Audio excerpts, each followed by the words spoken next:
Yo, yo, what's up, what's up, what's up? Oh, snap, what's this? Pro partner. Hey, what's going on, everybody? I'm getting the stream real quick set up. Give me 1 second. I want to do a quick live.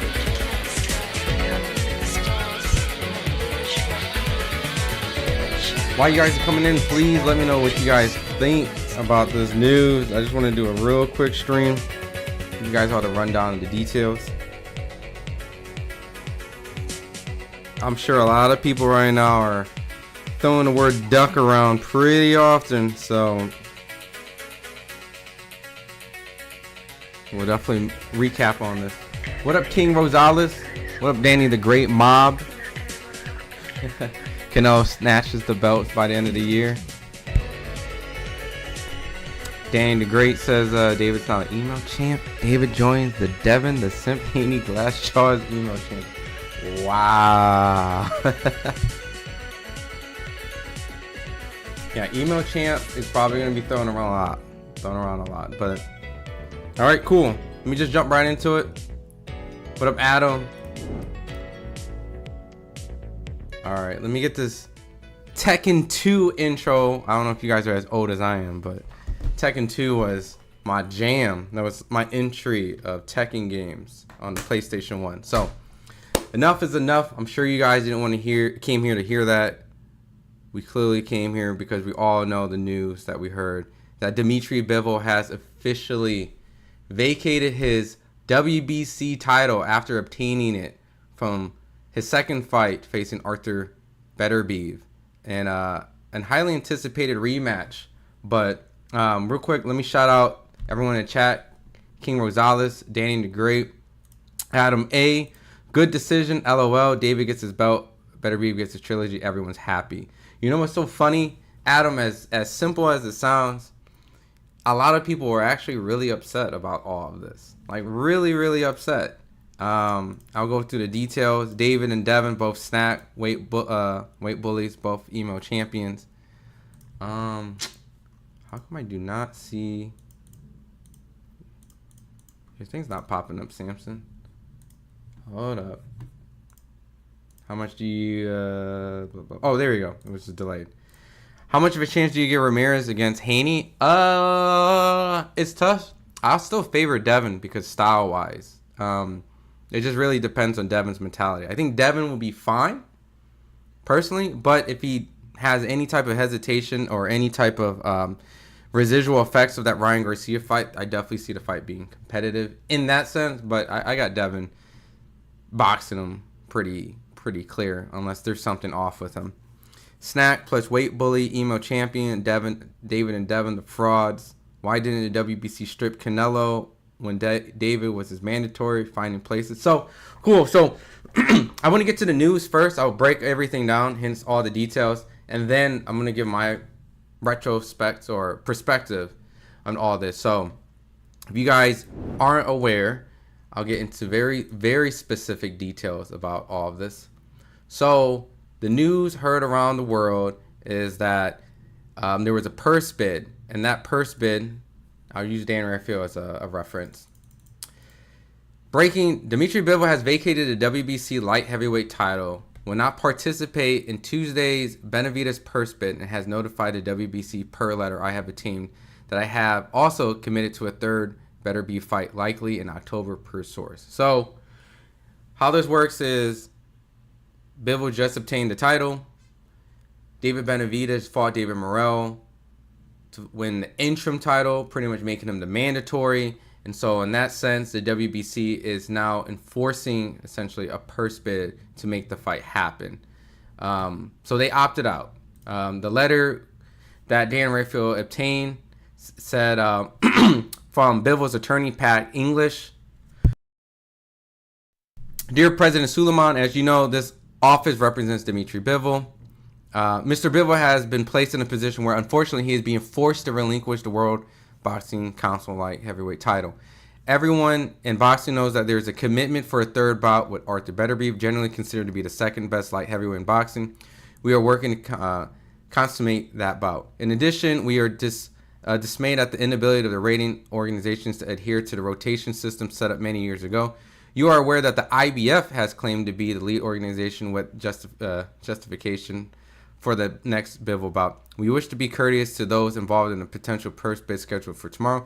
Thus, we notify of the relinquishment of the belt before that time, so people will not incur needless travel expenses. Mr. Bivol appreciates such courtesies from the WBC as we accorded him in the past. All right. So, in this case, it's pretty much saying that, hey, we are obligated to a third fight with Beterbiev. So, in this case, we are able to essentially meet this demand of a mandatory fight against Benavidez. So, we're just going to let the belt go. We have this third fight. Dan's saying it's likely in October. Dan also reached out to Benavidez's promoter about the whole elevation of him becoming the WBC 175 titleist champion. He said that we will give the winner the opportunity to get the WBC title back at any time. We are one phone call away to make the fight happen.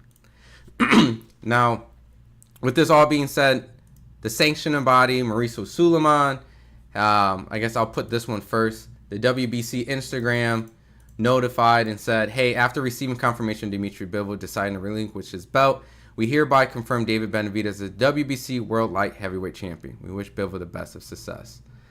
And then lastly, Mauricio Suleiman has a more detailed response to that Pat English letter. He said, I have just received a cold and impersonal notification from Dmitry Bivol lawyer Patrick English with arguments that are so ridiculous that I'd rather not discuss informing the WBC that Dmitry Bivol has decided to relinquish his WBC Light Heavyweight Championship. We wish Bivol success and hereby confirm David Benavidez as WBC World Light Heavyweight Champion. And lastly, the Ring Magazine I have right here. Dmitry Bivol has informed the WBC he's vacating his light heavyweight title ahead of his tomorrow's scheduled purse bid for his order fight with David Benavidez. Bivol plans to proceed with an Artur Beterbiev trilogy fight according to a letter obtained by the Ring. So, to me, it just sounds like the belt itself has been stuck in limbo for this purse bid, and really, instead of just saying, hey, we will extend this manner of a trilogy and enforce David Benavidez to face, we're going to push this. We're going to push this through right away. Like, right away. And I know that a lot of fight fans, myself included, and I've interviewed Mauricio Suleiman about, you know, the idea of just forcing mandatories. And I understand the ideology of, like, pushing David Benavidez into this position of fighting for the title next. But I do have to wonder, like, when these fights get made and they get the sanctioning bodies involved, is there not no discussion about what the trilogy as a possibility? Like, if Bivol wins this fight, we are going to make a third fight. Like, do these conversations not exist? And I understand, like, if someone prefers the David Benavidez fight right away, or some people prefer the Artur Beterbiev fight, like, either or, I don't think either fight is an easy fight for Bivol. So going to Artur or fighting David Benavidez, they're both tough fights, right? So I'm going to say that. They're both tough fights. I don't really discredit Bivol in any sense of whatever direction. If he didn't fight Artur for a third fight and fought Benavidez, people would have been saying he ducked Artur, because a lot of people did feel that Bivol potentially lost that fight. But at the same time, him pursuing the trilogy and kind of finishing up that chapter has also opened up a lot of ducking in this sense. So I don't really think it's fair for Bivol to be put in that. I do feel like his handlers, Eddie Hearn and Turki Ali Sheikh, which we've all heard throughout weeks, that Turki has not been kind of wanting the idea of Bivol fighting David Benavidez, so it's more of his handlers in this case. But I do find it very ironic that right when Bivol has obtained this belt, that David Benavidez is now forced right away. When he was in that position against Canelo, it was no forcing at all. You know, there was no forcing. There was no heavily forcing.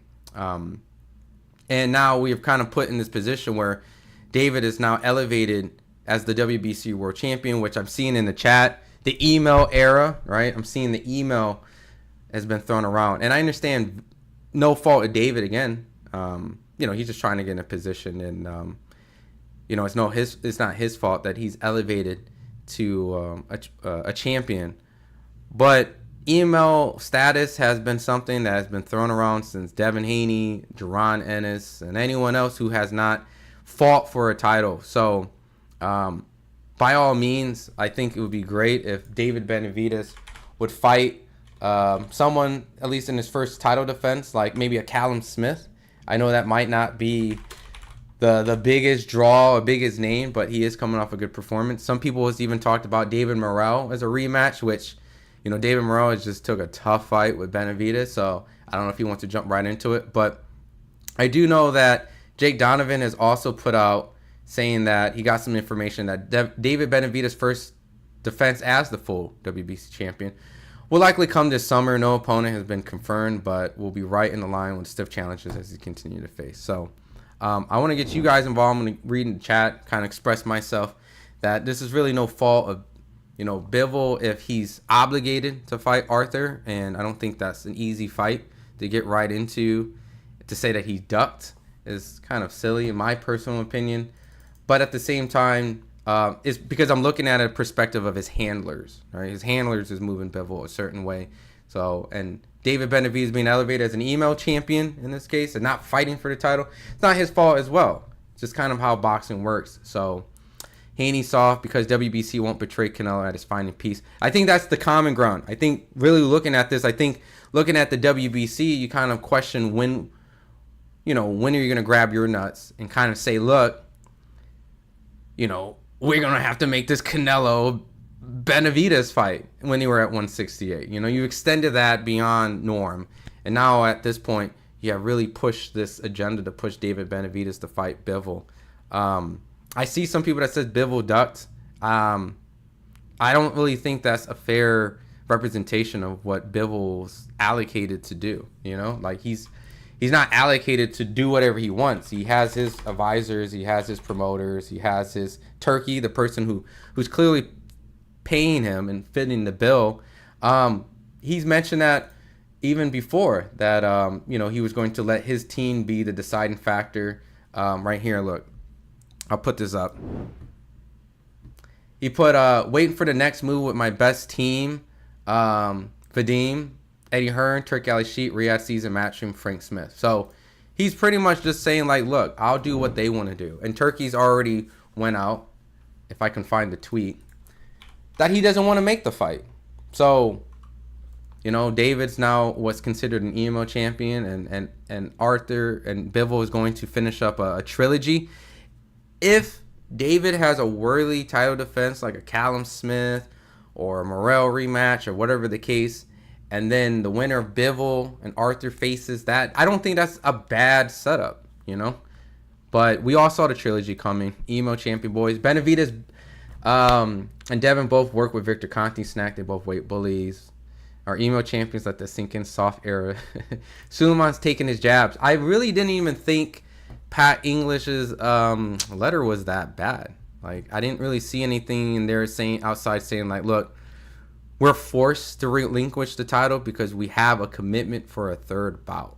That's pretty much. So instead of just wasting people's time and energy for this purse bid, we'd rather just drop the belt. And I think in that letter, I think it's very straightforward. As much as we want Benavidez to get a good opportunity to fight for Undisputed or a top guy, this is just kind of the predicament that he's in. And let's see, Suleiman taking jabs. So I think Suleiman's kind of tweet is kind of a little too much, considering the fact that he had the opportunity to make Benavidez Canelo a long time ago. Now that there's an actual commitment for a trilogy that I'm sure they were aware of, right? Because how are they not aware of a rematch clause or a trilogy clause, right? So why not fight top champions when demanded to? No downside to it. Benavidez would do it for Canelo. Wait 1 year for the trilogy. I mean, it is kind of upsetting that we can't get the ball rolling, but at a certain point, you know, this is something that's been built into their contract. So if they removed it, you know, like if they're like, look, you go ahead and do the trilogy, but we don't have to get the WBC going, then so be it. That's where we're at. I'm not actually, and to be honest with you guys, I'm not even upset with this decision. The fact that they're forcing Benavidez to get an opportunity to fight for the belt. Because when we really look at Artur and Bivol, regardless if it's undisputed for 3 belts or not, we know what this is. They fought twice for undisputed. The third fight is just a cap of really who got the best of who. It's really not that crazy to have a trilogy. If it ends 1-1, just do a third fight. There's no filler fights in between. They're just going straight into it. So, I just think it's obvious what's going on. So now Benavidez getting elevated immediately. I mean, it'd been nice that he would probably fight someone for it so that he can just say like he fought for the belt. But I guess people can say that's what the Morel fight was for. So Suleiman wants money. That's how Canelo controlled that clown. Yeah, everything definitely comes through money. So Benavidez became email champion. By definition, I mean, he did get elevated without fighting the world champion. So he is, quote, the email champion is what people call it. But that's been going on in years in boxing. I'm not super hyped for the trilogy. I think it's needed because it's 1-1, right? Like, it's 1-1. So I guess it's by par needed. I mean, I guess Benavidez and Bivol sounds like an attractive fight because some people felt Bivol won both fights of the Artur fight. But I've heard mixed feelings, dude. And I'm saying this from like an honest, like fair perspective. I've heard so many people thought Bivol won the first one when Artur won. And I heard so many people say they thought Artur won the second one when Bivol won it. So a trilogy, in my opinion, makes sense. Now, is it going to be the biggest marketing, money-making fight? No, probably not. But it's due to the case that they're 1-1, so it makes sense. And if they're contractually obligated, then just all right, cool. It's not for undisputed, but it's for who got the best of who in the trilogy. And you can't even be mad at Bivol's team moving them that way. Now, if they're saying that they are open to fighting David afterwards, then now we're talking, right?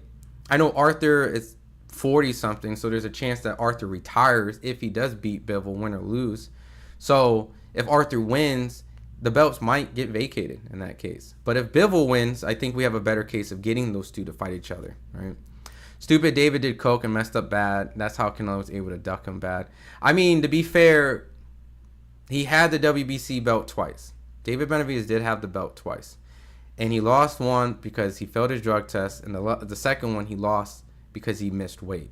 So you also have to put the onage on David Benavidez because he did obtain the belt twice and he did lose the belt twice due to his own shortcomings, failing a drug test and not making weight.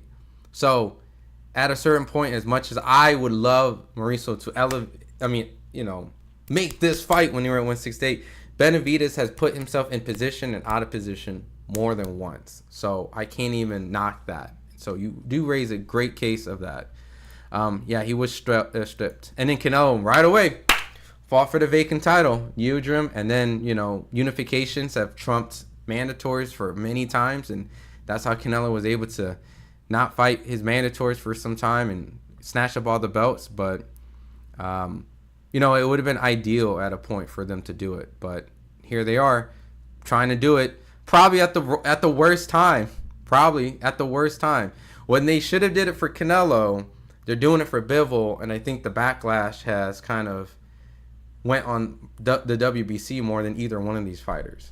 Bivol beats Benavidez. I will be betting David Benavidez to win Bivol. I mean, it's a fight that I want to see. You know what I mean? I think it's a good fight. I could see the fight happening in either favor. When David was stripped of the WBC for coke, Canelo saw his way to weasel ways and get undisputed. I mean, it is David's fault for losing the belt twice. Artur is 40 and he just beat him. What up, Mr. Mirage?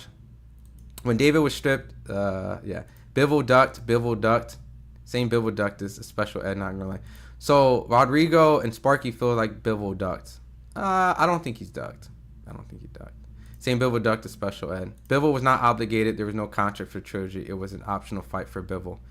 Was it optional, Mr. Mirage? I'm just curious because I wasn't in the room when they made these contracts, and I'm not going to pretend that I know what was in these contracts, right? So it's okay for, to say, like, I don't know. But according to this letter, right, and I'll pull it up again, his attorney, right, pretty much says, Pack English, his attorney says, everyone boxing knows that there is a commitment for a third bout. When I hear commitment, that sounds like some sort of obligation, right? Now, if it's in writing, if it's a legitimate commitment or if it's just word of mouth, right? I don't know. I can't speak on that. But if it's a legitimate, honest commitment, then, it is what it is. We've seen it happen with Errol Spence and Terrence Crawford, right? Where after the fight, Crawford was undisputed. They knew there had to been known that there was a rematch clause for Crawford and Spence. And because they were waiting on Spence to figure out what was going to happen, Crawford couldn't really make a move in the sense of what direction he wanted to go, at least in that division. So while Crawford was waiting, they pretty much stripped Crawford of the IBF and then pretty much just gave the interim champion, Jaron Ennis, the IBF championship, which made him, quote, in modern day, what people say is an email champion. So it's no surprise that in this case, like, these guys have to know what's going on.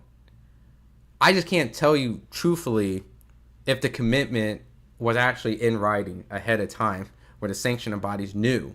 And if they did know, putting this on purse bid, knowing that if this is what they were going to do from the beginning, then this is really a waste of time.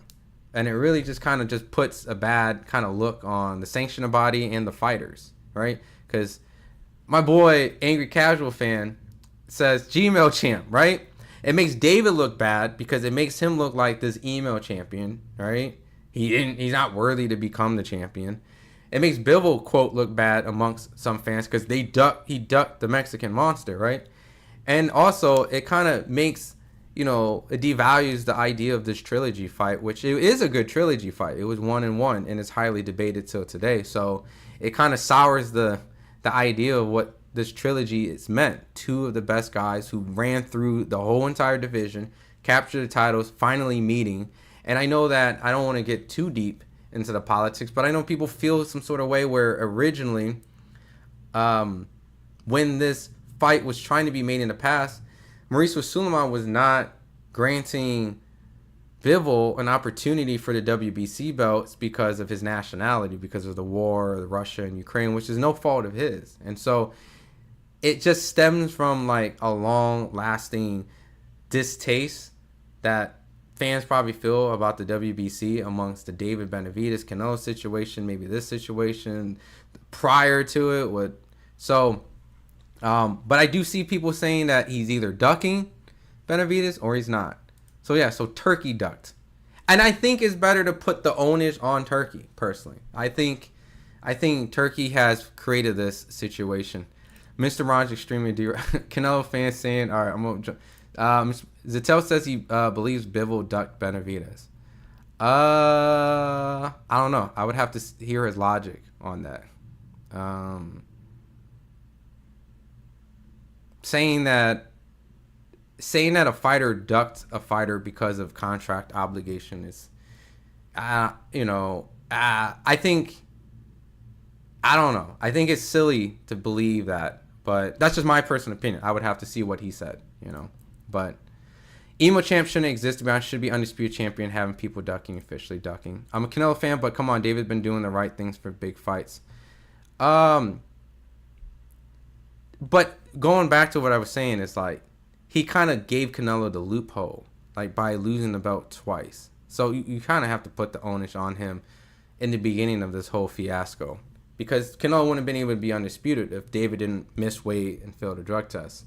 So, but after David's put himself in position for years, the Mauricio Sulaiman did not do the right thing and force this to happen for Canelo. So now that he's at 175, they're forcing it on Bivol, which WBC was not really in the best relationship with Bivol. So it's really not crazy that they're doing this to Bivol, because Bivol was already getting screwed out during the time of the war with Russia and Ukraine. He had nothing to do with it. So am I Ben's son? No, I'm not Ben's son. What up, BNB Boxing News? How you feel about Diego Pacheco ducking Christian and Billy? I saw that. I saw that he's fighting Trevor McCumbee. I don't know the logic behind that. I mean, Trevor did have a good performance against Caleb Plant, but Caleb made the adjustments and ran him over afterwards. But I really don't know why they're going the Trevor McCumbee route. Maybe they feel like they might need more time. If they're honest and transparent, Chicken Man, and they're like, look, we feel like Mbilli's a tougher test than such and such, and we feel like after the Steve Nelson fight, he needs a little bit more season. He's very young, and we don't want to rush things. Then I can respect that if they're honest. You know, as a fight fan, you want him to go and fight the best. But in this case, you know, Christian Mbilli is definitely a tougher fight than Trevor McCumbee based off rankings, but I wouldn't sleep on Trevor McCumbee either, though. So, I don't know. I can't really. I would have to figure out their logic on why. I'd rather have Pacheco versus Mbilli, but he could have a trilogy after David. I mean, it could be vice versa. It could be David after the trilogy. It could be David, you know, before the trilogy. But really, at the end of the day, I think these sanctioning bodies, and they need to get like aware of what's going on. If this is true that there's an actual trilogy going on and they're obligated to it, then this is just an opportunity for them to kind of just get the belt into another person's hand, right? Breaking news: Anthony Joshua picked up Ron Goodall to be his head coach. What up next for boxing for his next? If he's fighting Jake Paul, man, I'm with that. This is exactly what Benavidez wanted to happen. He doesn't want to fight anyone great. I can't really say that this is what he wanted, but maybe this is just like how it just worked out at the end of the day. And maybe that's what he was probably told. Like, you come up, you get the winner. And if you don't get the winner, you get the belt. So, knowing for what this is worth, David Benavidez did go overseas. He did go watch the fight. He was invited. So, at some point, it is kind of like, I don't know what went wrong, but it's kind of like a slap in the face to a degree. But I don't know. David hasn't put any messages out there. We haven't really heard his 2 cents. I did see him retweet what Mauricio Suleiman put out. So because of that, he's probably in alignment and agreement, saying that, hey, I was looking forward to fighting these dudes. Bivol and Beterbiev trilogy might very well be without the existing 4 majors, instead of be vacant new belt as a promotion for new TKO league, if both are willing to. Hey, this could be a case of them just saying, forget the belts, we're going to do our Turkey TKO belt. And that changes a lot of stuff, right? We know that we have TKO now in here, the alignment. There has been confusion on Canelo on stage saying, hey, can I bring the belt? Turkey allegedly, some people saying Turkey say, yeah, no problem. Some are saying, no, get that WBC belt off the stage. So at that point, is this Mauricio Suleiman saying, give me my belt back, y'all TKO guys? And it's so strange because as much as we want to like divide WBCO and Saudi Arabia and Turkey Al-Sheikh and the Riyadh season, WBCO also has this league they're doing that's funded by Turkey Al-Sheikh, which is like the whole Grand Prix. So it's so confusing because it's like there's so much potential turmoil going on, but there's also so much like prior engagement going on, because I don't know if you guys remember this. This is going on, and I believe it's going on in April, from what I'm told. The WBC Grand Prix Riyadh season. I mean, it's not like the WBC and Riyadh haven't already started creating some sort of entanglement already. So it's very interesting how this is all going to play out, if these things are actually going to be completed and fulfilled in its entirety. But I definitely feel like there's some tension brewing, and if the TKO belt does get introduced with them, then you can totally see them just saying, forget these belts, right? Gmail champ. Sean Porter versus Ray Jackson, who wins? I mean, if we're being for real, Sam, I mean, I would expect Sean Porter, but I don't know what they're doing. I really don't know. I don't know if they're playing a video game. and they're hyping it up as a fight. Like, I really don't know. But, you know, Ray Jackson has definitely made himself a Twitter personality for sure. So, I think a lot of people would be peeping that. Benavidez deserves that belt because he was the mandatory guy, and he always wanted to fight these guys and didn't want to fight them. Well deserved, no ducking anyone.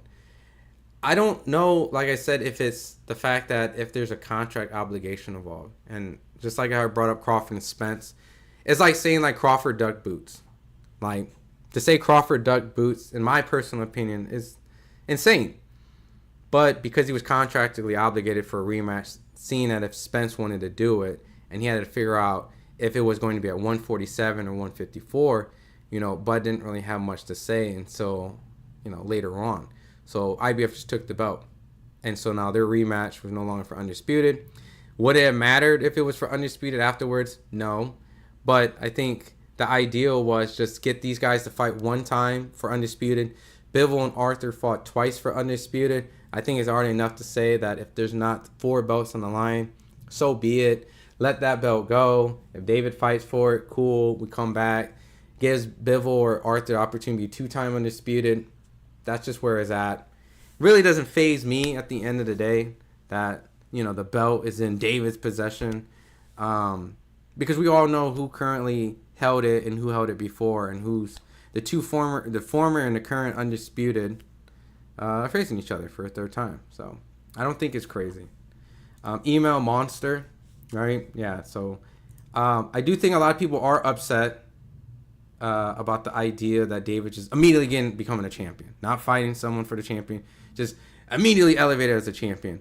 I get that's what the interim title is for, but it's just kind of like,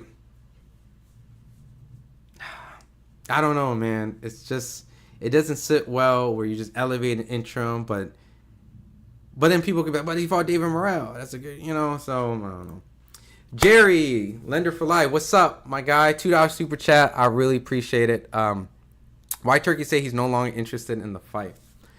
You know what? Good job for bringing that back up. I did say I was going to try to pull up the tweet. Let's see. Interested. Okay. So this is his words specifically. I am no longer interested in Bivol versus Benavidez, and I will not bid on it. So this was like clear as day. He has been said that. I think Bivol knows who has delivered for him and who hasn't. My advice to Bivol, don't be late because every day something changes. So this was like said a long time ago. So for this to happen does not leave me in gasp, shock. I am so surprised. How dare they? Like, it was clear as day that this was going to happen, right? But the reason why, to answer your question, I don't know. This is all that was been put out publicly. He put this out in a tweet, and then Ring has reposted it. And, you know, that's his publication that he owns. So I can't speak on it, and I don't know. But the thing that makes me also interested is, like, someone came in here and asked me, like, are they contractually obligated? And according to the letter from Pat English, it states that that there is a commitment for the 3rd bout. Well, because there is a commitment, did this mean at some point that Turkey was willing to look at this contract, this obligation that Bivol had to do, and say, you know what? Scratch that. I have the final say. I'm going to put a purse in for this fight to negate that trilogy. I don't know. And I can't sit here and ponder and say like this or that. I don't know. So someone has to ask these questions. There's like 1,000 Ring reporters now, right? Ring Magazine has almost every single reporter like out there of note who writes and old school here. Like, they have Mike Coppinger, they have Keith, they got everybody over there. So somebody from that illustrious group of writers and people, probably should get to asking why this and why that, right?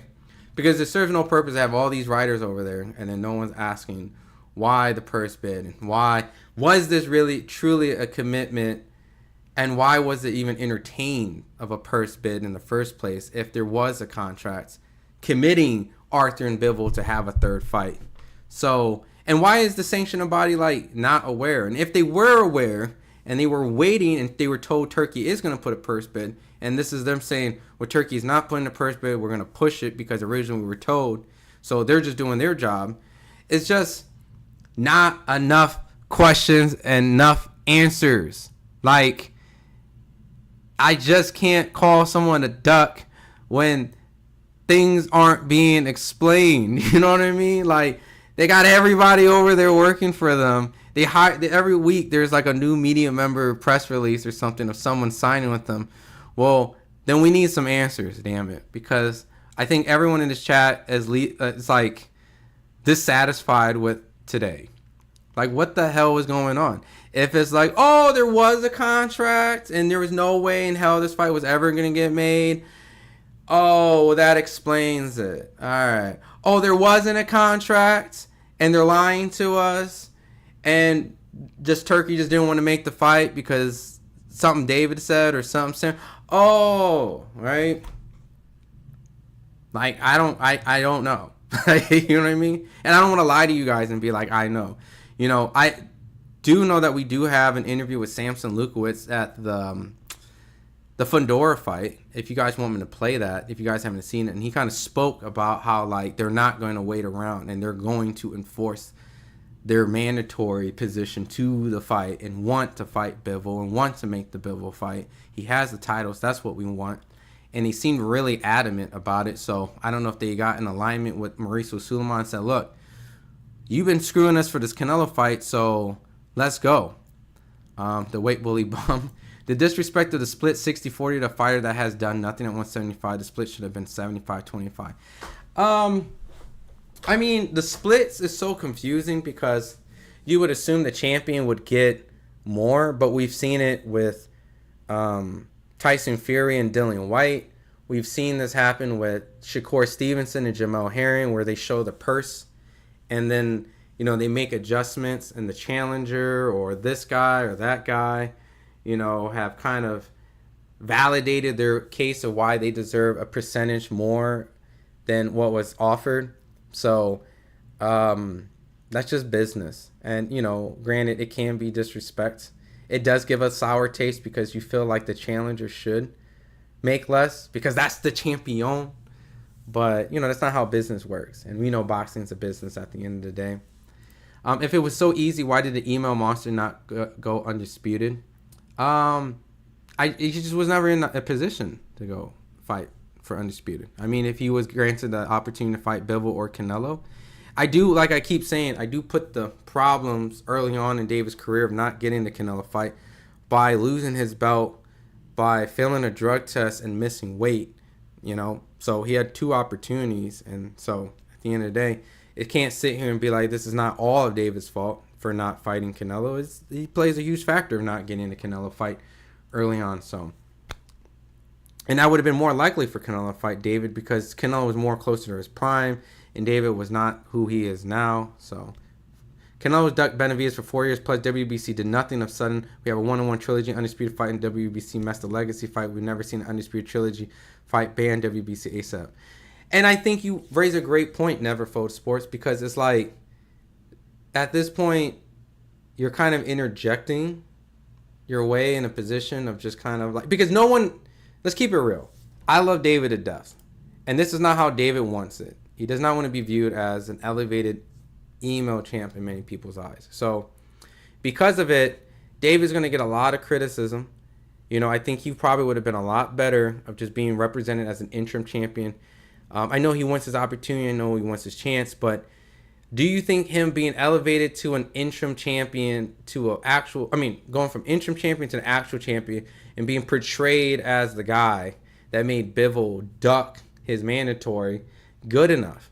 And I don't think the fans are going to give him the respect that, not being able to fight Bivol and being elevated, I don't know if that gives him enough cachet, in the division. I think just leaving him as an interim champion, making him wait a little bit longer. It sucks. David has been waiting for a long opportunity. But I think it does create some sort of damage for David Benavidez because no one's going to view him as a 175 champion because he hasn't fought for the champion. It's the same thing that happened with Jaron Ennis. It's the same thing that's happened for Devin Haney. No fault of their own because they were just trying to get in position and fight the guy they wanted. Devin wanted to fight Lomachenko. We saw it. He ended up fighting him. I'm sure Jaron wanted to fight Terrence. And I'm sure David wanted to fight Bivol. But these elevated situations have kind of created this narrative that they're emo champions. And now, it gives people kind of a way to joke and poke at them. So it does suck. And it does take away a little bit of that. But it really, at the end of the day, man, belts are belts for a reason. And they're meant to go all over the place and to market. But really, we know who are the top 1-2 guys. And I don't think it's going to really affect it. No matter what in the future, Benavidez should fight anyone at 175 division since he's on his prime. Yeah, I feel like David should fight Callum Smith. Right? He had a great performance against a young, hungry contender in Buatsi. He is a common opponent of Artur and Canelo, so it does give us a barometer. If not, a Morrell rematch. Morrell didn't really get an opportunity to heal his wounds, but if he's down and David's down, I think a rematch would be great. I wouldn't be mad at Morrell and Benavidez rematch. I appreciate it, man. No, I'm not Ben's son. Ben's my guy, though. Well, Boots, too, emo champ. You know what I mean? My man came here and said, duck. WBC, we be crooks. I'm going to jump real quick. I see GD says rules are rules. A champion obligations to fight your mandatory. No, I agree. I understand the idea that they're just enforcing the rules. But, there is obviously a case where you wonder, what is the sanctioning body's, commitment to making these type of fights, sanctioned. I think their commitment needs to look at the contracts and understand what the play is. And if they understood that a trilogy is part of this, then they needed to kind of acknowledge this. Well, I don't know. Maybe this is a WBC enforcing the fact that there was no trilogy. There was never a trilogy in the contract. So because there is no trilogy in this contract and there's actually not a real obligation, then we're just going to enforce our rules. I can't really shit on the WBC too much because I don't know really what's the truth. If someone asked Mauricio Suleiman, was there actually an obligation for them to fight for a third time? And if so, how come you guys didn't what was your commitment of allowing and not allowing and yada yada, things like that? And if there wasn't a commitment, then it's well, what the hell are you doing, Bivol? I'm not going to say Bivol because Bivol's handlers are turkey matching, but it leaves more room of you guys had an opportunity to fight David Benavidez and you chose not to because you want to go with the trilogy. Because really, I'll be honest, Bivol fighting Artur or David, they're both good, tough fights. I can't call Bivol a duck. This dude is arguably fighting one of the hardest light heavyweight punches of all time. He damn near got stopped. He's going back in a fight where the dude almost stopped. This guy, Artur, almost stopped him. I want you guys to think about it. Artur Beterbiev almost stopped Bivol in that last fight. And he's going back and running the rematch.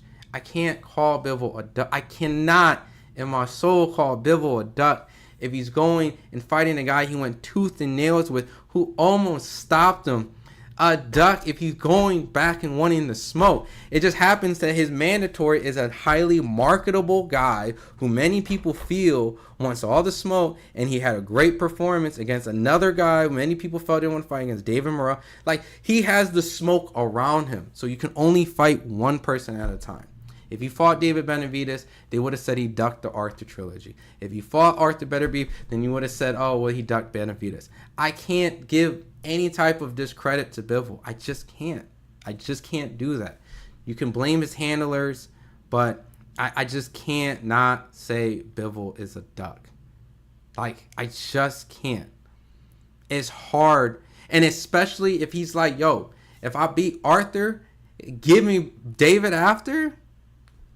Now, the only problem now that happens is now if Bivol beats Artur, there's no actual obligation for Bivol to fight David. And that's where it gets tricky.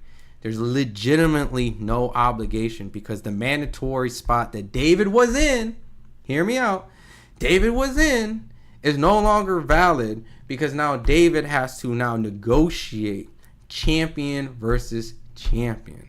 There's no mandatory. And that's what I'm saying. WBC would have been better of just leaving David as the interim because right after Trilogy, you would have had no excuse. Bivol, Artur, winner of that would have had no excuse. If Bivol won the Trilogy and now he has a mandatory position to defend against it, you have no excuse. You either drop the belt, and why would you drop the belt? What are you dropping the belt for, Bivol? What are you dropping the belt for? But the WBC kind of have damned David by putting him in a position where now he's the champion, but now he has to go negotiate. Now he has to negotiate. Now he has to, now he has to negotiate how to make this fight happen with Bivol. Now we know how that happens. 2 different promoters, 2 different networks. Now we're in this position. Versus just allowing him to be the mandatory and allowing him to be a purse bid. And then now no excuse because we all knew the Trilogy was probably going to happen. So now here we go. So now watch. If Bivol wins, watch. Does the fight happen? Does this fight happen? Because Turkey talking about he didn't even want to put money in the purse bid. But Bivol could have been like, no. I want to keep my belt. So if you don't want to put the purse bid in Turkey, and I get it. I see, here, I'm going to read. I know there's a lot in the chat I need to read.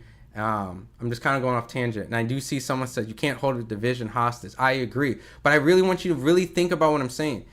By putting David as the champion, now you're putting the opportunity for David to be mandated for Undisputed like out of the window. Like now you have to get these 2 guys to negotiate as separate entities. The WBC is no longer in the position of enforcing David to fight Bivol or Artur. It literally is now a position where they are out of it, and now the promoters have to come together and make it happen. And we've seen that happen all the time, man. WBC should have ordered WBC mandatory when he was for Canelo. Now suddenly they're fighting for David Benavidez because Turkey shunned belts for Canelo versus Skull. Maybe WBC's not getting paid there. We need, hey, MWA, man, we got questions, right? We got questions. We need these Ring Magazine writers to start asking Turkey and Bivol and Artur, right? So it's just something that unfortunately I don't have access to and I don't know. And so it's very hard for me to like, I'm giving you all the details of the stuff that's like out there that's being presented, but it just doesn't really give a justification for any of these guys, you know? So Benavidez deserves it. Benavidez knew that Turk wanted the Trilogy instead of making the Benavidez versus Bivol. Yeah, he said this weeks ago, you know? So he said he's not going to put in a purse bid. WBC, World Boxing Corruption. Pacheco's a duck. He ducked M. Billy twice. Yeah, I mean, look, I don't know. If they're honest and saying, look, we didn't like Pacheco in the Steve Nelson fight, we need more time and kind of stuff, then you know, I respect that because you just, you know, Pacheco is young. And once you become a champion, you can't go backwards. So, Maga McCumbee will starch Pacheco. It could be a tough fight, you know. After that, Email Monster asked for 2 extensions to end up at 175. Diego Pacheco is a bum. Anyone that has to reassure they're a Canelo fan is an imposter. Diego Pacheco is soft. Should Bivol retire after the Trilogy? I mean, that's the funny part too. Like, we don't even know if, like, let's say Artur won. He's old. He's 40-something. If he retires, then all the belts are, like, gone. So, 2 top pound for pound has ducked David Epic. Who you got? Jai Pataya versus David Benavidez. I would have to favor Jai because he's an actual cruiserweight, and we haven't seen what David can do at 175. So, I would favor the bigger guy in this case. I need to see what David can do. You know, because he went to war with essentially a 168 pounder that went to 175. So, you know, David hasn't looked like the monster at 175 against a top 175 pounder. So I want to see him clean or fight these guys first before I can even imagine fighting the top guy at 200. So ducked. Bivol has beat 2 Hall of Famers in Canelo and Artur. Yeah, you think he ducked Benavidez? Yeah. Pataya. No, Email Monster wasn't there to see the main event. No, Email Monster wasn't there. Yeah, he was there. Yeah, he was there. He was in Saudi. Yeah, we want that turkey belt. Benavidez left the fight early. I mean, did he? Did he leave the fight early? I know he was there, but why would he leave the fight if he's there? That don't even make sense. But Pataya, yeah, Pataya beats Benavidez. Never mind. Yeah, I wouldn't even. Yeah, I got Pataya. I wouldn't even favor David right now. Skull beats Canelo. What's next for Crawford? If Skull beats Canelo, then there's a rematch. There has to be a rematch. And then, yeah, I don't know. Crawford's going to have to wait. Right?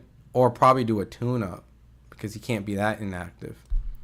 Turkey's a weirdo, bro. So sketchy. Had a lot to do with the coup of the current king involved with. Yeah, I mean, I won't get too political on here. So, but Diego Pacheco gets stepped on by Trevor McConnell. Nobody believes in Diego Pacheco. Sheesh.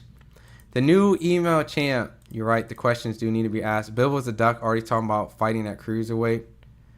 I mean, I don't know. He has to get past Artur first, right? For a third time. So, I don't know, man. I mean, a lot of people in the chat saying Opataya beats David. So if people in the chat think Opataya beats David, Bivol go and fight Opataya versus David. Do you think that in that case he's ducking Juice? Like, anytime you move, I can't say anytime you move up. There could be good opposition in your weight and lesser opposition above. I don't know. I just can't, dude. I just cannot put Bivol in a duck category. I just can't do it. Like, my brain just can't register him as a duck. Juice, he's beat 2 Hall of Famers, Canelo, Artur, and he's not ducking Benavidez. Turkey's ruining boxing. He didn't make it off some, Canelo said. Make it up. Some, Canelo said. Turkey, a.k.a. T. Diddy. That's what y'all call him, T. Diddy? Y'all crazy. Bad for the sport. He don't know nothing about the sport. He's an imposter in Turkey for life. I mean, I'm definitely seeing a lot of pushback with Turkey now versus originally when he first came in. A lot of people have kind of praised him. But that's just boxing. You know what I mean? Like, it sits with T. Diddy. I'm very happy for the news. WBC finally did their actual job. They should have done this with Sam Canelo. Would you call this a duck, Bivol? If he's contractually obligated to fight Artur, no. You can't pick and choose when the rules must be applied. Benavidez would smoke Smith. I mean, let's see it. Like, I'm in the imagination of that David beats a lot of these guys. But one thing's for sure, we have to see it. Because I thought a lot of things of certain fighters winning, and they didn't always win. A lot of people thought Devin Haney was going to be, you know, I mean, I don't want to get in that because Ryan failed a drug test, right? But every year there's an upset, right? Here, I'm going to pull this up. Upset of the year. And I don't want y'all to lie to me, all right? I do not want you to lie to me. Because at the end of the day, I think you guys are full of shit if you do.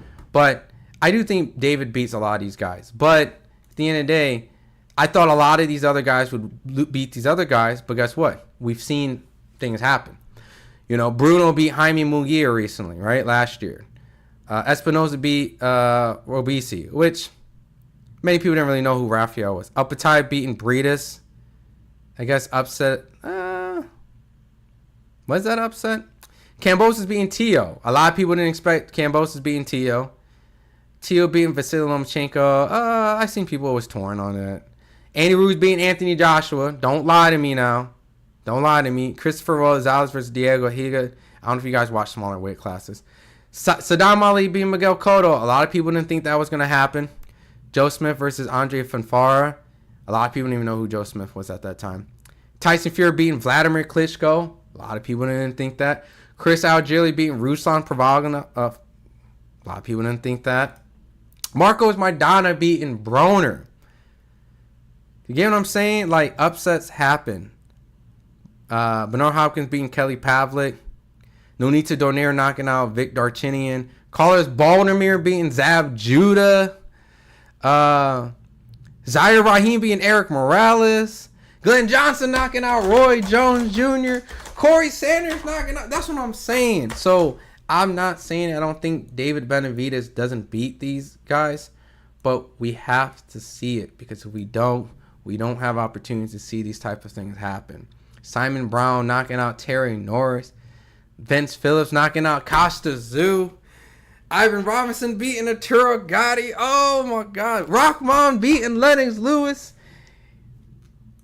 We've always thought a lot of these guys were going to win the fight. Lloyd Hunnigan beating Donald Curry. Sugar Ray Leonard versus Marvin Hagler. Iron Barkley knocking out Thomas Hearns. I mean, this is before my time, but Leon Spinks beating Muhammad Ali. Muhammad Ali beating George Foreman. So, all right, I'm going on a long tangent. Let me get back to you guys. You know what I'm saying? So just have David fight these dudes, man. Just have David fight these dudes in the meantime. Have him fight Callum Smith. Have him fight Morrell again. Have him fight someone in the 175 division that's been there forever, all right? So let's see what David does next in his position, all right? Let's see what happens there, too. I wish WBC would have dictated a fight after Trilogy. This just leaves a bad taste in the mouth for all parties. I agree. WBC is irritating sometimes. That franchise shit was very aggravating. Sanctioning bodies are very inconsistent. I thought I farted, but I shouldn't. Jeez, Tony Vision, what are we doing in here, man? If David Benavidez has been elevated for full champion, it may still persuade Trilogy winner to circle back to collect WBC again to leave 175 undeniable. But what's happening with the IBF where they paid step aside? I don't know. You know, the letter said that the IBF was cool with it and they understood. So why couldn't you kind of saying like why the IBF understands? So why don't you guys? WBC did not do their job for 4 years. He tried to negotiate a fight with Canelo, but Canelo and WBC were working pretty much together. There's only certain rematches I ever really like to see, like Parker versus Bacoli rematch. You want to see that rematch?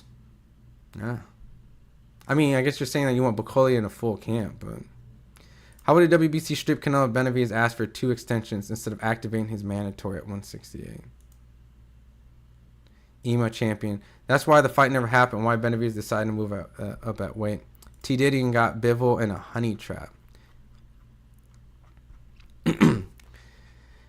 Tank is an all-time dog. I mean, that's another one of like Tank and Lamont. Like people thought Tank was gonna run Lamont over, and so gotta have these fights happen, man. The WBC said in March Canelo had to negotiate with Benavidez. I remember where in March nothing happened, so David decided to move on with his career, rightfully so. Yeah, and he's trying to make his own legacy. He's not relying on Canelo to, and I respect that. So go up to 175, try to do your own thing. Now kind of at a bad position again, but you know, you got time, brother. David got time. How old is David Benavidez? David Benavidez is 28 years old. He got time. He got time. Not a lot of time, but he got time. You know what I mean? So, but if Turkey pays mega money for Trilogy, who's going to match the Trilogy winner versus David Benavidez? Turkey's out. Trilogy winner would have done enough to retire, in my opinion. We'll see. I mean, it's also hard to turn down money. Like, as much as people say they want legacy and they want certain aspects of their career and want certain things to be the reason why it is, these guys have to look out for what's best for them. And if Turkey's putting in a lot of money, more than whatever the case the David fight would have potentially been, and he's the one that's fitting the bill, then so be it. But I don't know if it's contracted, obligated or not. And if it is, then that's what it is. So Benavidez is always acting like a victim. I mean, to a degree, he has never been given an opportunity. So that's what a lot of boxers do. What's up, Khan? What's up, my guy? Long time no see, no, bro. I feel like Turkey's trying to blackball David, even though he said he can fight Bivol. He was just being sarcastic and really just wanted a trilogy with. Yeah. It's hard to say if he's trying to blackball him, you know. But Turkey definitely does dictate a lot of stuff when he throws his money around with certain fighters. So Beterbiev, you guys wanted Benavidez to keep waiting for that 5 years? Y'all crazy. I mean, let's just hope that these guys can come to an agreement afterwards. And that's what I'm hoping. Like, if David's elevated and this is the attempt to make them go fight each other, but now we're just in a position where, you know, Artur's been undisputed, Bivol's been undisputed. I'm not saying that it doesn't matter to them, but it's like they have obtained something, and now, like, they can officially relax. I have became undisputed. To maintain being undisputed and paying sanctioning fees to force sanctioning bodies, you know, you see a lot of these guys drop it over a course of time. So, like, I don't know if the will to be undisputed again is in their desires, you know? So, maybe it is best to just give Benavidez the WBC belt, but it just strips him from the position of being mandatory for the undisputed champion. So now he's stripped from that. So we have to wait for these entities, email champion, to come together and see if it can happen. What would you rather see? Beterbiev Bivol match or Benavidez versus Bivol? If you ask me personally, Adam, like, and this is just my opinion as a fan, I personally rather see Bivol versus Benavidez only because I felt that Bivol won the first fight, and the second one was closer than the first fight in my personal opinion. So if I think potentially Bivol won the first fight, I thought the second one was actually a draw. But if I think that Bivol had a better case of winning both fights, in my opinion, so my mind is like, all right, I'd rather see him fight David because I think Bivol won. In my mind, I could see it going either or, but in my mind, I felt like Bivol was like the more victorious fighter amongst, if you combine the two fights. So now I'm ready to see him kind of take on another challenge. But I do know that it's 1-1. So I understand that concept, especially when the fights are, especially that second fight, right? Especially the second fight, which could have kind of went like, you know what I mean? Like, I could see how Artur won the second fight, you know?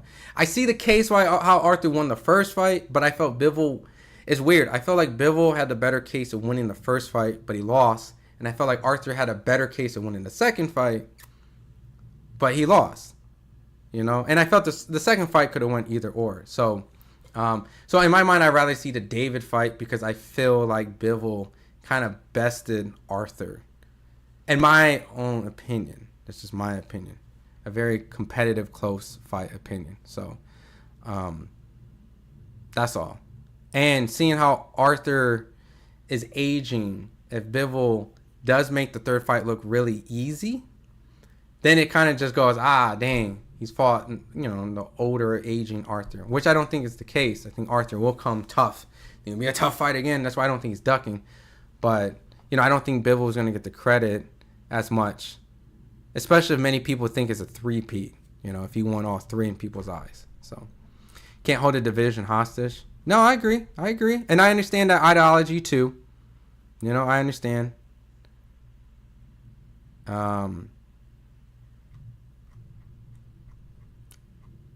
I think the Bivol and David will pose like a different type of fight. You know, I know the redundancy of 3 fights is kind of daunting on people, but I'm not mad. It's a good trilogy. It's a very worthy trilogy. Benavidez gets screwed left and right. I mean, that's what happens when you're a good fighter. Who wants to, you know what I mean? Because, like, you got to understand, like, David does pose a threat to Bivol. You know, and I also don't want to sit here and be like,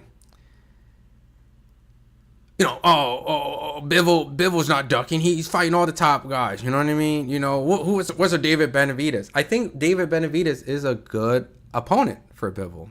And I think it'd be foolish to sit here and lie to you guys and be like, David doesn't pose a threat to Bivol. These guys have sparred each other. And I just interviewed Emiliano Moreno, which that clip will be dropping later. He was at the sparring session with David versus Bivol. And sparring, that does not tell the truth. These guys work on each other, yada. But I asked him, when the sparring was over, And your impression, who kind of felt more confident leaving? Like, who had a smile on their face? Like, who kind of was like who kind of left it like, yeah, I'm the motherfucking man? And he said David was. David left the sparring like, yeah, I'm that guy. I had a smile on my face like, hey, I hung in there with the 170-pounder champ. Like, I did my thing. So there is history, and many people have reported that David got the better of Bivol in this sparring session many times. And at a certain point, you just have to kind of believe the hype a little bit, and you gotta go, well, damn. Sounds like that would be a great fight for them to happen, right? So I'm not dismissing David and Bivol as a great fight. I think it's a fight that boxing fans need in their life. I need it in my life. I'm just looking at like the optics of the situation, and I'm looking at it more like that. And it's kind of like David Benavidez is a high-risk fighter who in this position isn't really bringing stuff for Bivol. And what I mean like that is like Turkey is saying, look, don't fight David. Fight Artur, because you know who's paying the bill. And if that type of money is like this high, and Artur is a risk, David is a risk, these guys are, and maybe, you know, in this case, you know, like you fight a guy long enough, you kind of get his number, you start to understand him a little bit better. It's probably a safer option, even though Artur is known as the single-handed puncher. David poses a different style, multiple different punches and combinations, aggressive, he's young, two different styles. So if they're both risk, but one's paying more, high risk, high reward, high risk, high reward sounds better than high risk, low reward, right? And you know how boxing works. So Benavidez doesn't bring the reward in this case. So that's why Benavidez should have activated his mandatory to strip Canelo just like Bivol. I really don't even understand that whole situation, because I know some people said like he asked for extensions, but we all know like, you know, something went down in there. And Mauricio Sulaiman hasn't really wanted to go in details of it. Canelo is not fond of fighting David Benavidez. He's expressed he wants $200 million. So at the end of the day, like, I don't know. But all right, let me get through the chat. I wanted to make this a short stream. So I'm going to get through all the chat, every single one of you guys. So if you wrote a comment, hopefully it's nothing degenerate. David should go after the IBF mandatory fighter because Bivol tried to use the mandatory order as another excuse as a letter. Well, what happens, Daniel Never? What's up, my guy? Hope everything's good with you. When you're a champion, you can't really get ranks. I mean, we've seen weird stuff happen. You know what I mean? Like Lomachenko. I see your comment, Raymond. I'm just reading from the chat coming down. So I'll get to you guys, Raymond and GD down there and Fighter in Life. I see you guys. I'm just catching up. You just 9 times 10, you can't be a champion and be ranked in another section of body and be mandatory. It just doesn't work that way. So unfortunately, that doesn't work. Benavidez does not fit the lace. Bivol or Beterbiev boots. He should fight Smith or Opataya. Yeah, I would like the Smith. Sounds like a sensible fight. It's not like the most desirable American fight. Like, it probably won't sell crazy at the MGM Grand. Because David's reported a fight in summertime this year, but it's a good fight. You know, if we're talking about fights. David was on the verge of being the unified interim champ after being the WBC one, then taking Morrow's WBA regular title, and potentially could have gotten Smith's WBO interim title. The undisputed interim champion is nasty work. But you're right. But he didn't ask for 2 extensions, just to vacate his immediate titles at 168. Yeah, I don't know about this extension. Like, what is this extension thing that everyone keeps saying? Am I out of the loop? I don't recall this extension. Like, when did he have an extension? I mean, I think it was what? Like, there was a 2-week extension, right? Because from my understanding was he was granted a 2-week extension to decide his position, right? Was he going to stay at super middleweight, or remain as the interim light heavyweight title holder. And I think at that point he made the decision to stay at 175. So if that's what you're talking about, then that's the case where people are like, yo, he's ducking Canelo. You know, he was granted a 2-week extension, and he had to decide if he wanted to just be the mandatory or remain the interim light heavyweight title holder. I think it just came down to the idea, like, he just can't make the weight. Like, he just can't make the weight. And if he does make 160 for Canelo, God forbid he makes it through that fight. Because if he goes on to 168 and fights Canelo, the longer he stays at 175, the more weight drain he's going to be. And don't count Canelo out in that fight. I get it, the Mexican monster and this and that.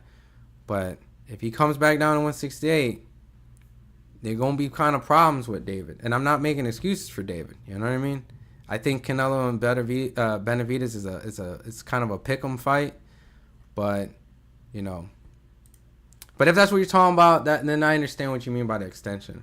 But Benavidez wasn't allowed to order the fight because the WBC did nothing and was protecting him. And I think, you know, even if he went down to 168, was he going to get that fight and sit around and stay? So he's just tired of it, man. Pacheco ducked and Billy. Nobody wants to fight him, Billy. Yeah, someone got to ask Pacheco about that. I don't know why. Guys do use mandatories as an excuse to duck sometimes. It's prize fighting. The money fight's more important. Yeah. You know? And he already got a taste of undisputed. So here, take the belt. I was undisputed. It's not confirmed. Move on. Why are you making it live? It's not confirmed, bro. What's not confirmed? It's not confirmed that... I mean... Every report out there saying it. I mean, Ring Magazine's saying it. That's what everyone's saying. Bivol's attorney saying it. Like, I ain't out here making fake news if that's what you're thinking. His attorney says there is a commitment for a third bout with Artur Beterbiev. There is a third fight in the works. So because of that, we will be dropping the WBC belt. So yes, IBZ, it is confirmed. The WBC has confirmed that David is the champion. Bivol's attorney has confirmed that there's a third fight. So, yes. I am not... If that's what you're talking about, IB. If you're talking about someone in the chat, then I don't know. I'm sorry. Retract everything what I'm saying. I'm just trying to catch up. All right. Benavidez is confirmed as the new champion. Yeah, he is. Imagine protect Canelo. Absolutely pathetic. Benavidez wasn't officially mandatory until April 2024 and asked for 2 extensions just to vacate. Was it 2 extensions? He was a contender. Yes, he was the official mandatory. Stop lying. Bro, stop lying, dude. Left before the main event. That's a fact. Did he really leave before the main event? He tried to negotiate with Canelo, but Canelo didn't want to fight, and the WBC did not do their job. I agree. The WBC did not do their job. Canelo has fought Triple G. Yeah. Yeah, the word duck thrown around is kind of... It really just comes down with money. You know what I mean? Like, duck is such an easy word thrown around. Everyone ducks their fighter. I mean, every fighter becomes the hungry guy that wants all the smoke to become the guy that says, what have you done? You have not done nothing. You do not deserve an opportunity from me. So, yeah. How do I get an opportunity? It's like a job opportunity. Like, you need experience to get this job. Well, how do I get a job if I don't have any experience? How do I get experience if I don't get no jobs? Jobs say I need experience to get a job, but I can't get a job without experience. You're saying that I fought nobody, so I'm trying to fight you. And when I fight you and I do get it, then I do the same thing back to the next guy. You can't fight. It's just boxing's stupid. Benavidez isn't shit off of Canelo shoe. All right. It's a lot. There's a lot. All right. I'm going to speed run through this. All right. I'm not going to really give too much commentary. I'm just going to get through the chat. Nice try though. Extreme Martial Arts Combat Sports. Challenged Benavidez to a boxing match, but he's been avoided. But I also feel like the only reason they invited David to a rematch was if Arthur had won, he would have fought him. But given Bivol won, the money is pumped, and they took option B. I get what you're saying. So... Now because there's a trilogy, in fact. Appetite beats all of them. He should. He's 200 pounds. He should be the favorite. Canelo's been ducking, stop protecting. Absolutely nobody a note. Blah, blah, blah. Tank and David both won their second division title via email.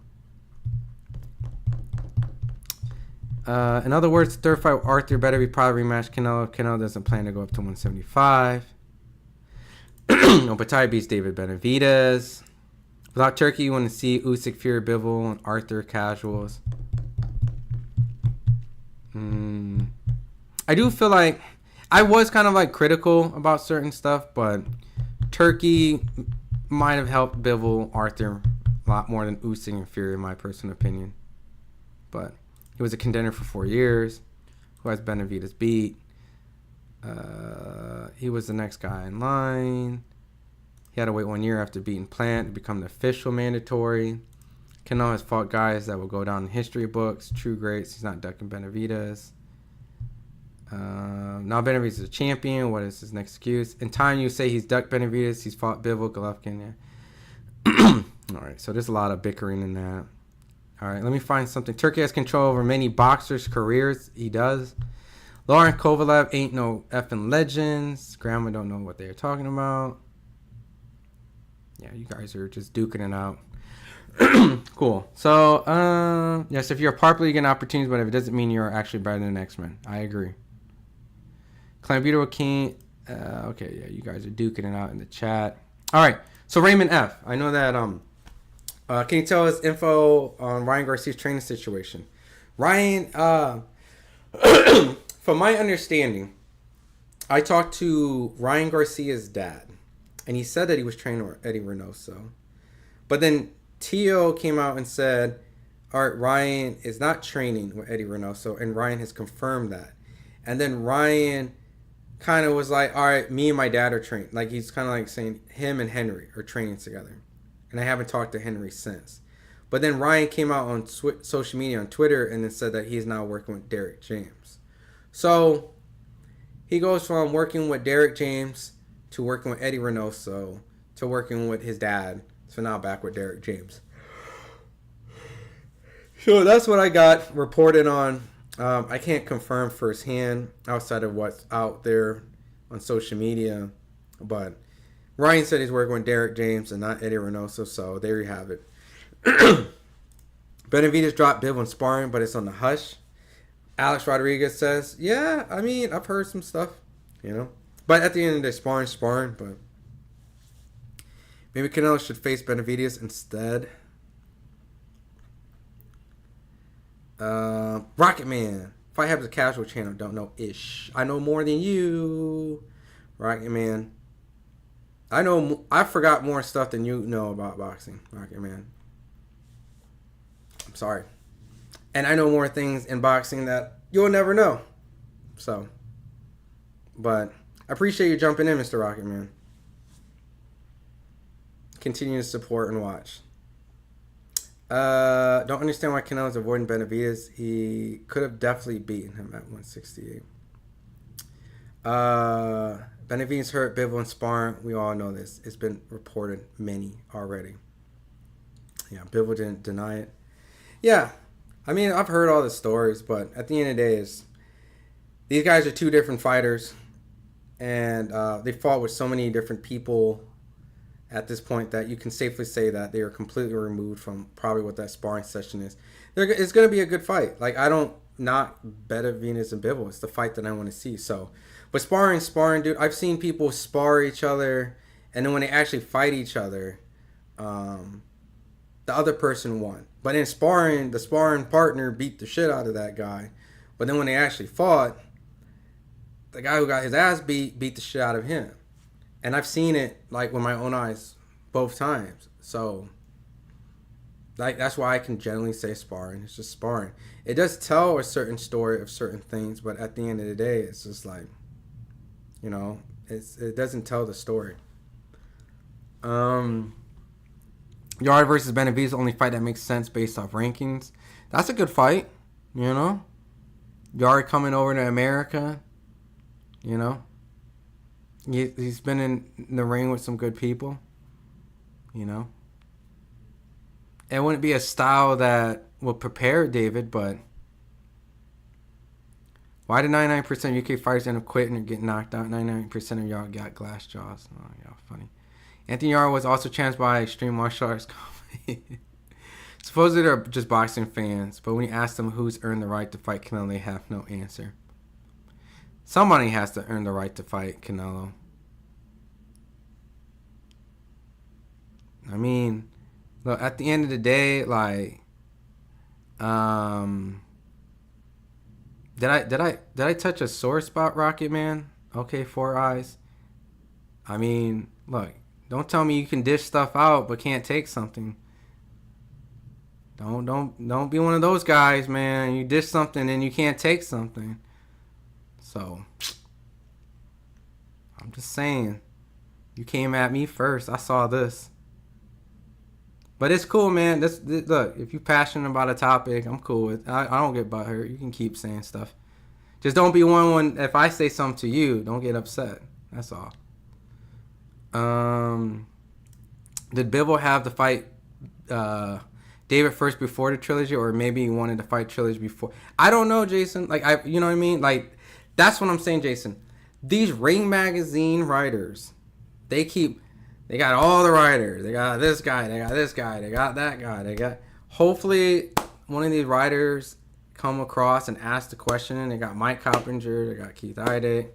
They got Dougie Fisher. They got Steve Kim. They got, they got all these guys that's been covering boxing forever. So one of them has to be sitting there pondering, just like you, Jason, about the semantics of, like, what is the reason of X, Y, and Z? Was there actually an obligation of a commitment? What is the reasoning? Why Turkey? Why don't you want to bid on it? What is the reason? At some point, if those guys don't do the job, then someone like us in the YouTube world hopefully comes up and asks the question, and that's where we'll actually find out, So this is all fresh news publicly, put out. But according to Bivol's attorney, he's saying that there was a commitment, and because of it, they cannot do the purse bid. And Turkey, prior to saying to all this, saying that I changed my mind. I'm not putting money on the purse bid. So it's like, you got to wonder, like, well, what the hell? If there was an actual trilogy committed, then why even entertain a purse bid? Was there actually a trilogy, or were you just sitting there just changing your mind about a fight for whatever reason and saying, I don't want that no more? I want I want Bivol versus Artur 3. So. I think he's only with James for the camp because he doesn't want to work in Texas because Eddie can't train him in his camp since he has to leave for Saudi. Yeah, I mean, Eddie can't train Tio either. Tio is not working with Eddie Reynoso, so Tio and Ryan aren't with Eddie in this camp. So all that was for show, pretty much, in my opinion. So the ring just reported WBC orders Shakur versus Zepeda. Yeah, but let's see what happens there, Shakur is going to stand by his belt, and he wants to enforce the mandatory purse bid. And we've seen this before. We've seen fighters get mandated, and fighters just don't do the purse bid. So in this sense, we would see if Zepeda and his team and all that stick into the purse bid, because I don't think Shakur is going to drop his belt. And so for that, Shakur was on Twitter claiming that he was offered a certain amount of money, and now it's not the amount of money that he agreed upon. So now, because of that, he wants to make sure that, all right, well, then let's just take it to purse bids then. Because if that's what's going to happen, then let's go about it that way. So we'll see. I know that there's going to be a lot of stuff going down tomorrow. We'll keep an eye on it. I'll be reporting. Obviously, if these things do happen, Shakur and Zepeda is a long overdue fight. So, but, all right, cool. Benavidez ducking Cuckoo Column. Yeah, Benavidez should fight Callum Smith at this point. I think that's just what's up. Come on, yeah, there's all the rate. I don't know, man. Michael Benson sold his Twitter handler to Ring. That's where he went. Get good. So the Ring Magazine Twitter is Michael Benson's old Twitter. You got Rolly Romero for the upset May 2nd. Hey, Anything is possible, bro. There's a lot of distraction. Ryan's getting sued. Like, no one's talking about that. Ryan's getting sued because he didn't fulfill the obligation to his exhibition with the Japanese fighter from Risen. Like, So Ryan and Teo will go back to Eddie after the camp. Who will Eddie train if Ryan and Teo fight each other? I don't know, man. Drama, you know. You raise great questions, Raymond. You know, before, like, all this was happening, someone asked him, like, is it awkward if Ryan and Teo are trained together? And Ryan's dad was like, oh, Teo ain't even in the camp no more. And then Teo came in and told, like, oh, Ryan's not in the camp. What the fuck? So neither one's working with Eddie. People believe Dane and TK are entering boxing, is going to clean up boxing and return. No, won't happen. Won't happen. That won't happen. But we'll see, you know. All right. So anyways, look, I just wanted to jump on. It's 9:09 for my time. I've been on for about an hour and something. I didn't really want to drag this on for an eternity. I think it was just a quick, easy show. If there anything changes on social media, like, you know, I'll be keeping an eye on David Benavidez's, you know, social media, and a lot of these guys is stuff to see their responses and kind of get their side of the story. Maybe kind of reach out to maybe Benavidez Sr. maybe and try to get some insight. Obviously, these things are going to be kind of like one-sided because, you know, like I'll have to now try to reach out to Bivol's side and kind of understand, and maybe Ring Magazine can hopefully get to Turkey and all that stuff. So at the end of the day, man, we're just going to have to just wait for more information to come out. For all we know, and all I know is that Bivol has no longer is committing to the purse bid, and because of that, WBC has decided to elevate their interim champion to the full champion, as David Benavidez holds the WBC 175 title. And for what is being reported, that Artur and Bivol are going to do a trilogy later at the end of this year, while David Benavidez will come back in the summer for his first title defense as the new WBC champion. Other than that, that's all we can do, and hope and wait and pray that if the trilogy happens, that David gets the winner. Right? So, and let the best man win. It's a fight that I want to see. And it's a fight that you guys want to see. Did Bivol duck David Benavidez? Is the ultimate question. No. I don't think Bivol ducked Benavidez. I think Bivol's handlers may have put him in a position where he has no option but to fight Artur. And that's just how boxing goes. So, that's my 2 cents. Will you consider Ryan a world champion if he beats Rolly for the vacant WBA world title? Well, that's the WBO regular title. So, I mean, it's your interpretation of what you feel is a world champion, right? So, by all means, if you feel like the WBA Reggie title is a world champion, then Ryan Garcia would be a world champion. If you feel like the super champion validates that, well then nope, he is not a world champion. If you're asking me, do I consider Ryan a world champion beats Rolly Romero? I don't count Reggie belts, unfortunately. So I place super champions as the champion, because can you be undisputed with the regular title, the regular WBA? No, you're gonna need the super title. So because of that, unfortunately, I look at it as a second tier belt, and so I don't put it as a prestigious world champion. It's a second tier champion, probably the closest to a world champion, but you know, it's boxing. Right, so the difficulty in unifying 4 separate belts to achieve undisputed is what separates good champs from great champions, in my opinion. Sometimes it also is opportunity. You could be a guy in right position to fight a guy that has all 4 belts and get one swoop, you know, and that's just how. Or you might be on a political side where all the fighters that have the belts is on your promotional company. You don't have to cross the street. They're all on the same network, same promotion, even sometimes the same managers. You might get lucky that way. So I can't really necessarily say all the time, you know, to achieve undisputed really determines the best. I think I'm old school. Fighting the best in the division, the fights that people want to see you fight, outweighs the belts. I do understand that the belts signify a status, and sometimes there's no names in the division that haven't done anything to sport. Like, it could be a whole bunch of good names, but none of them have done anything in the sport of boxing. So, yes, we want to see certain fighters fight each other, but they haven't done nothing. I can understand that marketability also is not, it plays a factor of, it's just a combination of, like, if you feel like these guys are the best, not because they're just marketed as the best, but you feel like these guys are the best and you fought who we felt are the best. Like, it's like David Benavidez.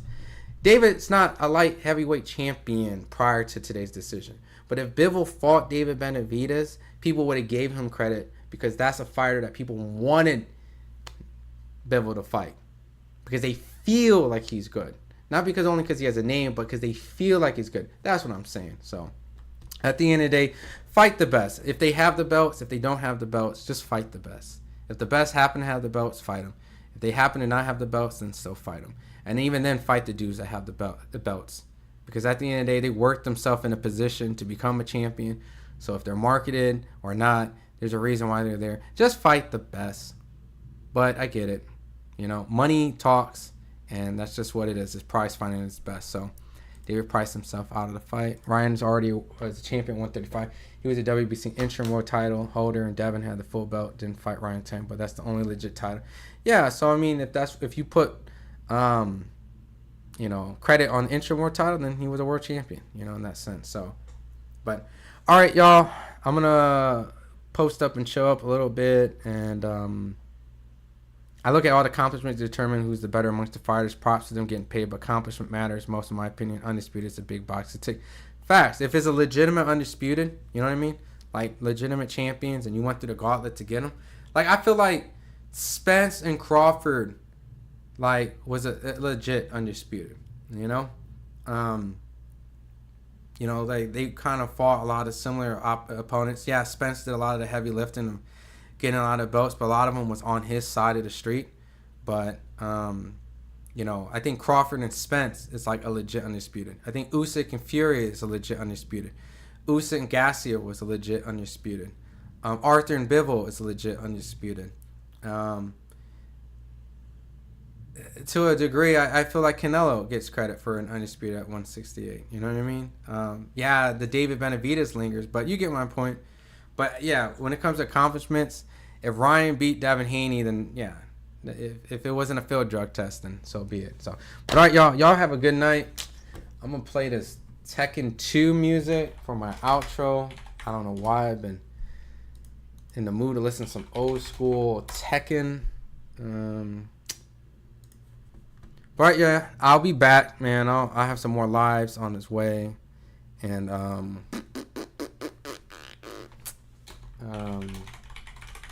some fights going on this week, right? Drawn Ennis, right? Drawn Ennis, Stanionis. Pro Box has an event, so you guys keep an eye out on that stuff. And appreciate you guys coming in, man, and rocking with me, man. You guys spread the news around, and you guys have a good one.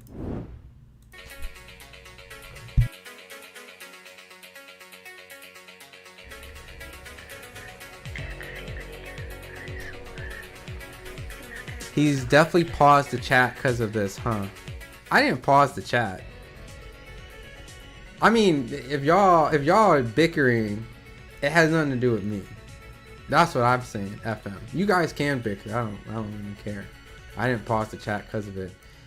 I was just skimming through because if you guys are going back and forth, then you guys are going back and forth. I don't need to read your guys' back and forth. But if you guys are talking to me or asking a question, yeah, so. But all right, appreciate it, MAW. Appreciate it, Imperial Kingdom.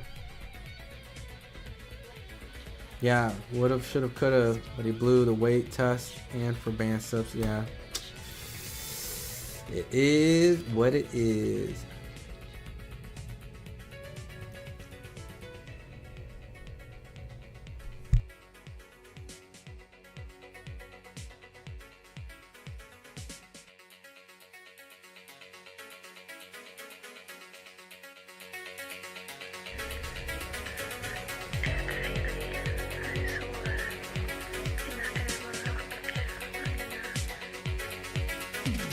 If I want a good laugh, I'll read.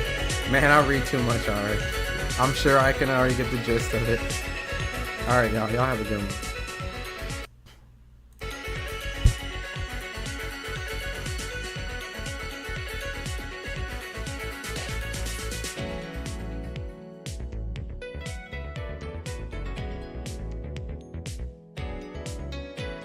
Alright, hold on. I lied. I gotta make a video, but since...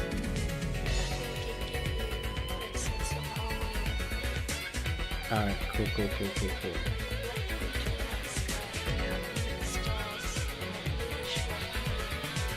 Alright, cool. My bad.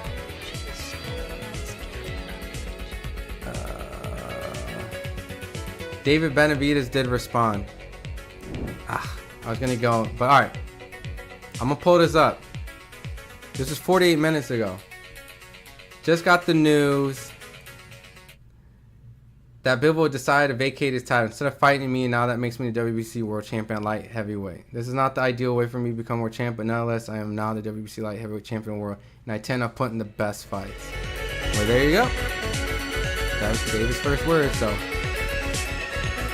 Alright, like I said, you guys have a good one. I didn't even catch that, so.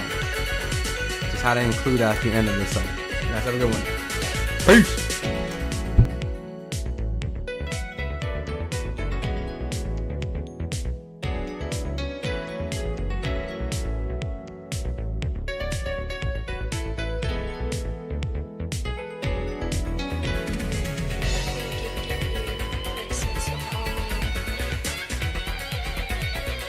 Well, Mr. Quaid, see you at the next stream.